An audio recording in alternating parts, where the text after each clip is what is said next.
not for Kevin and Bean and you, Jimmy, who I love dearly. I was a struggling carpenter. I didn't have insurance, auto insurance. You've completely changed my world. And by the way, if my wife and kids are listening, you too, because you got your world affected. Sounds like you're bitter at your family. A little bit. But what I'm saying is not you affected my world, and I was able to go affect other people's worlds because I'm going to go to a place with a bunch of employees now, and I've helped their world because you helped my world. Jimmy, that's all Jimmy does is help people around him in a positive way. This isn't supposed to be about Jimmy. And Jimmy, we're sorry Bean, if you were sitting here, I'd say the same thing about you. And Bean, I was thinking about you. I was thinking, well, we're not going to hear Bean. And I realized Bean, when somebody dies, you go, they still live in your heart and they still live in your mind. Bean has always been that way while he's on the earth and while he's alive. Like, I feel a connection with Bean. I don't talk to Bean often. We don't see each other often. But I think we all have that sort of invisible connection with Bean. As who do you have a connection with that you don't see or hang with or have lunch with more than Bean? It's Jesus and Bean. And the new show name. Mr. Rogers as well. That's the best kind of relationship, though, isn't it? I thank you on a selfish note for making everything possible for me. Thank you, Bean. Thank you, Kevin, for being open-armed, and you didn't need to let me into your world. You did, and you completely transformed my life. And we're better for it.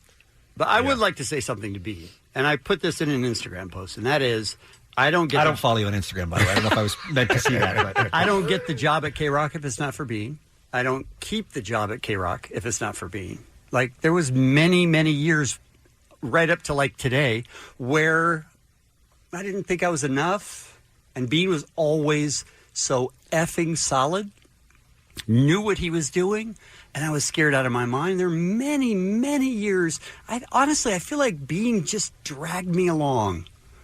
He didn't know that was going to be his role, but it's sort of what happened. And let's be honest, I'm not a good enough broadcaster to be here. Honestly, that's true. I believe that. I mean, no. I really do believe that. No, I know you believe it, but that's silly. I agree. I agree with the Kimmel guy. Yeah, that's not... The Kimmel guy? Yeah, you deserve every bit of the success of this program. I don't believe that. I believe that you carried the show a tremendous amount of time. But here's and you know that's true. I don't think it's true because I'm telling you, if I'm by myself or with other people, there's not the magic. I mean, look, I can have a great time talking to Jimmy or talking to Jensen or talking to Allie, whoever, but there's something with Kevin and Bean together that we've known since Arizona, since the first time we ever got behind a mic together, is that there's a spark and there's magic and there's chemistry.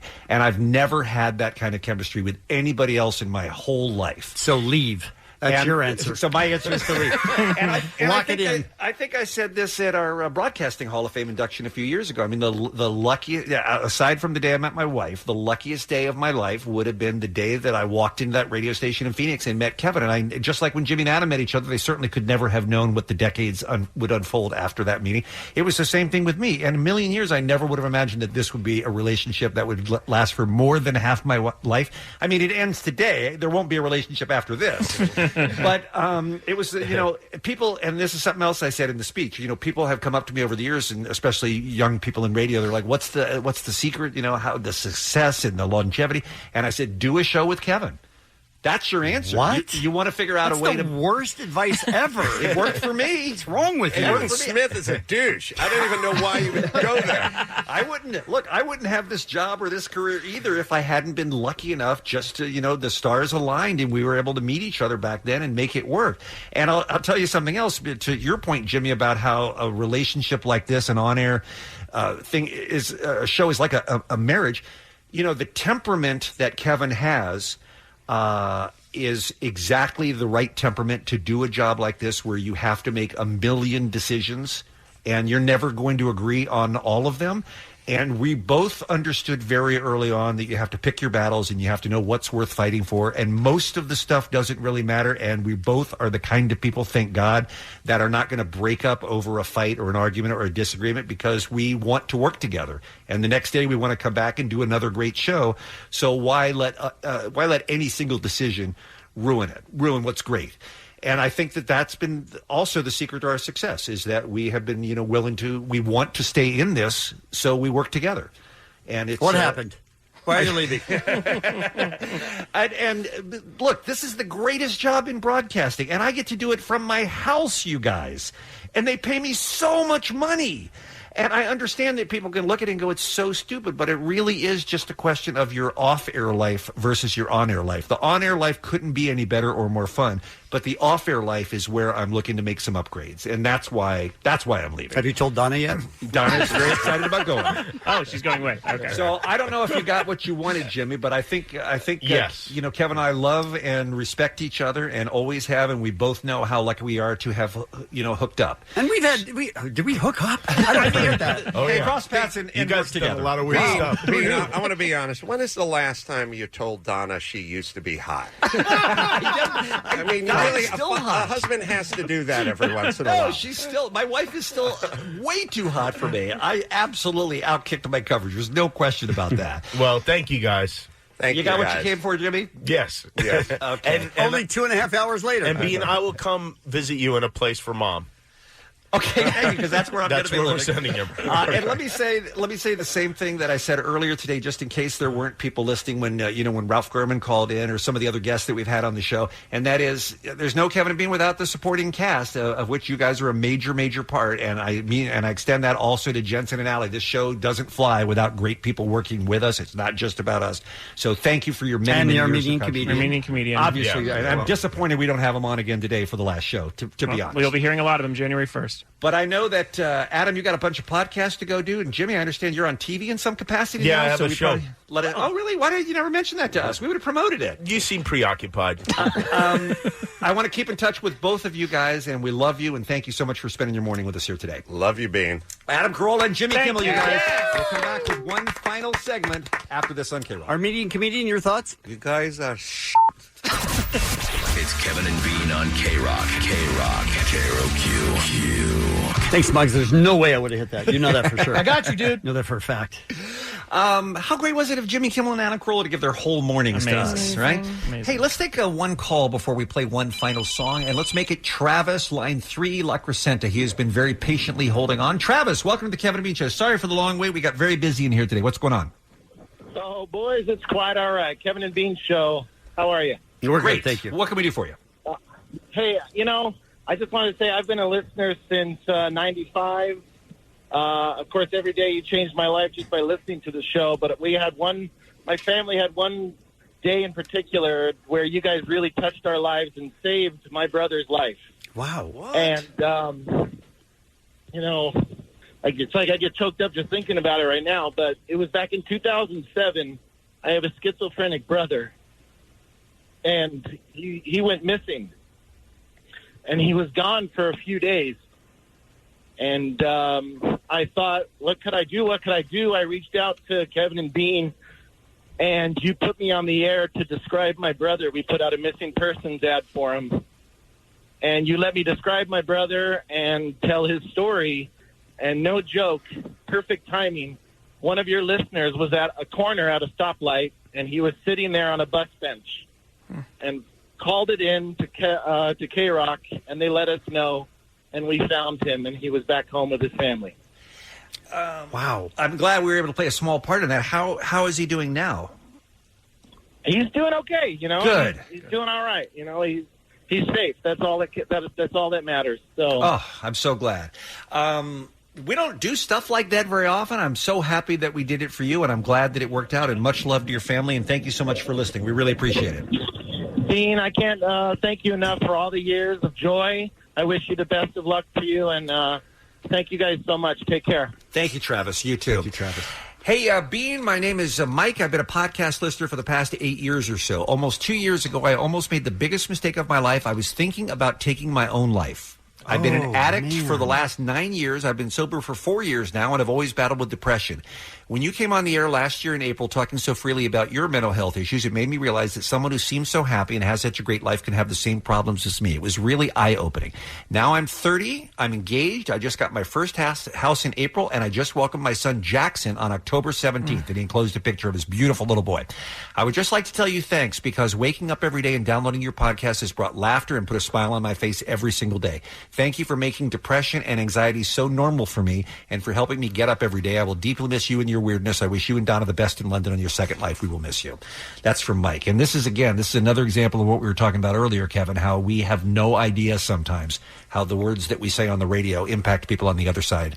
But it's, it's the most meaningful thing in the world that we have been some comfort to so many people for so many years. And it's sort of hard to believe, because we're just two idiots just making jokes. Yes, we're just a couple of chuckleheads, but sometimes we do get in there, and we appreciate it.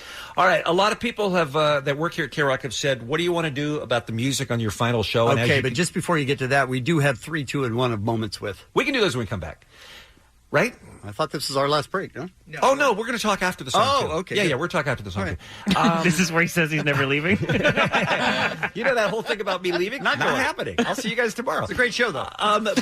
People have said, what do you want to do with music? We haven't played very many songs today, but I did think it would be appropriate to play one final song before my final goodbye. And I chose this song not because it's called Goodbye, Goodbye, but because, Kevin, as you may remember, when you and I did our first ever appearance on the world-famous K-Rock, December 31st, 1989, you and I hosted the New Year's Eve broadcast, getting into 1990.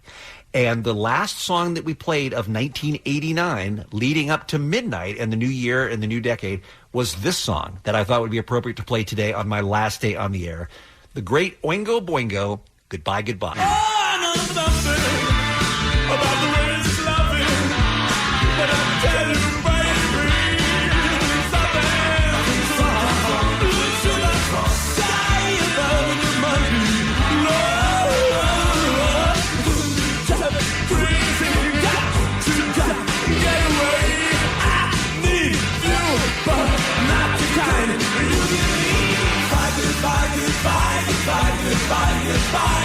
Remember? I remember. That was it, man. That was the last song played on K-Rock on the 80s, and Kevin and Bean were just baby DJs. And I think the hate calls began that night. I don't think people waited until our first morning show on January 2nd, 1990. No, correct. I think they called that night and said, who are you and why are you ruining my favorite radio station? That did happen, yes. Here's a recap of the week. Yeah. Gene Bean Baxter, 30 years on the radio. He's dead now. He's a corpse. He's no longer on the show because he's dead. I could do this because he's sort of like my Biggie. I'm the Puffy of this. Yeah. Usually I'm here to wrap up on a week, but this time it's different, it's a little unique. Things about to change in our morning routine, cause we saying goodbye to the legend of Bean. He's so sweet, but constantly a dick. Loves the post office and Taylor Swift. Gave up his kidney to a struggling pal, and unironically loves the songs of Weird Al. Between Rabbit Rabbit and Halloween Spooks, he opened up about his mental health and his truth, and spoke about the struggles that he faces every day, and in the process seemed to tell us all that we would be okay. So even though Bean's going far away, his legacy on K-Rock is guaranteed to stay, because I know he wouldn't want it any other way. We'll completely forget his name come Monday. Let's go. Rest in peace, Rowan Atkinson. Oh, no. No. I'll allow it. I'm so happy. I will so not. happy. Just got the weirdest email. Beat, I know it's your last day today. I want to thank you and Kevin for helping us spread our weirdness in the world. Signed, Dave Dieterer from the Presidents of the United States of America. Oh, all right. Awesome. Christmas Piglet, which we recorded for you, remains the cherished high point from our 4 to 5 solid years of mayhem and magic, Dave said. Remember, Kevin, they did the Christmas Piglet song for one of our Christmas albums. Thank you, Dave. I appreciate that. That's awesome. Before I say goodbye, and I have prepared a little something, Allie, Jensen, Dave, you guys are in studio. Anything you want to add to the broadcast? I know we've all been yapping our heads off here, but anything you want to say? I'll go first. I was the newest, so I've had the least amount of time with you. But I feel like today I just was able to sit back as a fan and listen to the two guys that have meant so much to me growing up in my humor and as a radio nerd myself. Jimmy and Adam? No. You too. Oh. And I've never had a compliment in my life as important to me as I'm very Bean-like. And I'm just appreciative for the year I was able to work with you guys. Beat it, kid. All right, how about you, Dave? his mic's off, which is a great way to end Dave's moment with Ben. Bean, 20 years, man, that I've been with you. I can't thank you enough for everything you've done for me. And yeah, man. Why is everyone tearing up? We I'm not boys, dead, you guys. We boys. We boys indeed. Dead to us. R.I.P. Bean. And I'll see you in London. I moved, Dave. I'm living in Madrid now. Maybe. Allie? You've met me. I've been crying since Jimmy was here. So So say no more.